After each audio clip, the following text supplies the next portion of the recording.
नमस्कार one India Hindi में आपका स्वागत है। मैं हूं आपके साथ मृदुल चुंदेल।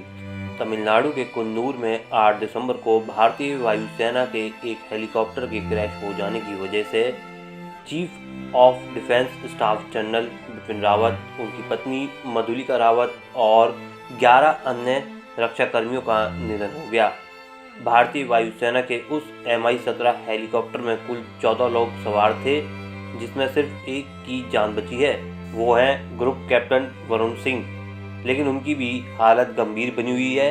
इस हादसे से पूरा देश स्तब्ध है। आपको बता दें, सीडीएस बिपिन रावत 8 दिसंबर को दिल्ली से वेलिंगटन डिफेंस कॉलेज के लिए निकले थे। पहले वो कोयम्बटूर के सुल्लूर एयरफोर्स बेस पहुंचे और उन्होंने इंडियन एयरफोर्स के एम्ब्रियर एयरक्राफ्ट से ये सफ़र पूरा किया। इसके बाद वो सुल्लूर से कुन्नूर के वेलिंगटन के लिए रवाना हुए, जिसके लिए उन्होंने Mi-17 V5 हेलीकॉप्टर को बोर्ड किया। सुल्लूर से वेलिंगटन का फ्लाइट डिस्टेंस 56 किलोमीटर है और आमतौर पर इसे पूरा करने के लिए करीब 34 मिनट का वक्त लगता है। जनरल रावत के हेलीकॉप्टर ने 32 मिनट की उड़ान पूरी कर ली थी। सब कुछ तय वक्त पर था। लैंडिंग के लिए सिर्फ 90 सेकंड का वक्त बचा था। वो अपनी डेस्टिनेशन से सिर्फ 10 किलोमीटर की दूरी पर थे। उसी वक्त अनहोनी हो गई। कुन्नूर के जंगलों में जनरल रावत का Mi-17 V5 हेलीकॉप्टर क्रैश हो गया। यानी अगर 90 सेकंड और निकल जाते तो सीडीएस रावत बच जाते।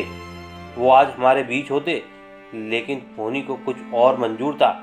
इस हेलीकॉप्टर में जनरल रावत के साथ उनकी पत्नी मधुलिका रावत भी मौजूद थी। Brigadier LS Lidder, lieutenant colonel Harjinder Singh भी साथ में ही उड़ान भर रहे थे। कुछ पर्सनल सिक्योरिटी अफसर भी शामिल थे। कुल मिलाकर 14 लोग थे, लेकिन हेलीकॉप्टर क्रैश होने के बाद उसमें आग लग गई। हेलीकॉप्टर कई हिस्सों में टूट गया। हादसे के बाद लोकल पुलिस की मदद से रेस्क्यू ऑपरेशन शुरू हुआ। जनरल बिपिन रावत समेत सभी लोगों को वेलिंगटन के लिए मिलिट्री बेस हॉस्पिटल में शिफ्ट किया। शुरुआत में खबर आई कि सीडीएस रावत को सीवियर बर्न इंजरी हुई है। उन्होंने रिवाइंड करने की कोशिश की गई, लेकिन बदकिस्मती से उन्हें बचाया नहीं जा सका। इस हादसे के फौरन बाद air chief marshal VR Chaudhari Sulur air base पर पहुंचे। उन्होंने पूरी घटना की जानकारी ली। ये ऐसी खबर है, ये ऐसा सदमा है जिससे उबरने में वक्त तो लगेगा, क्योंकि सीडीएस बिपिन रावत वो शख्सियत थे जो हमारे देश की सेना को, हमारे देश के जवानों को आज के सिक्योरिटी चैलेंजेस के लिए तैयार कर रहे थे। जनरल रावत बार बार कहते थे कि इस बार कन्वेंशनल वॉर नहीं होगी, दुश्मन आमने सामने की जंग नहीं लड़ेगा, बल्कि भविष्य में साइकोलॉजिकल वॉरफेयर, साइबर वॉरफेयर के लिए तैयार रहना होगा। केमिकल और वेपन्स के अटैक के लिए भी खुद को रेडी करना होगा, और इसके लिए देश के पहले चीफ ऑफ डिफेंस स्टाफ ने मजबूती से काम भी किया। आपको याद दिला दें कि म्यांमार बॉर्डर पर 2015 में जब सर्जिकल स्ट्राइक हुई थी, हमारी सेना उग्रवादियों के कैंप में जाकर उन्हें मारा था। तो उस वक्त इस पूरे ऑपरेशन के इंचार्ज बिपिन रावत थे। तब ये 21 पैरा 3rd कोर के कमांडर थे। इसी तरह रावत की अगुवाई में सेना ने कई दूसरे ऑपरेशन को भी अंजाम दिया।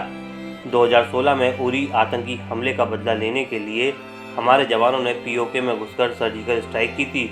तो उस वक्त भी इस पूरे हमले की प्लानिंग और एजुकेशनल में जनरल रावत का अहम रोल था। इस खबर में फिलहाल इतना ही। बने रहिए वन इंडिया हिंदी के साथ।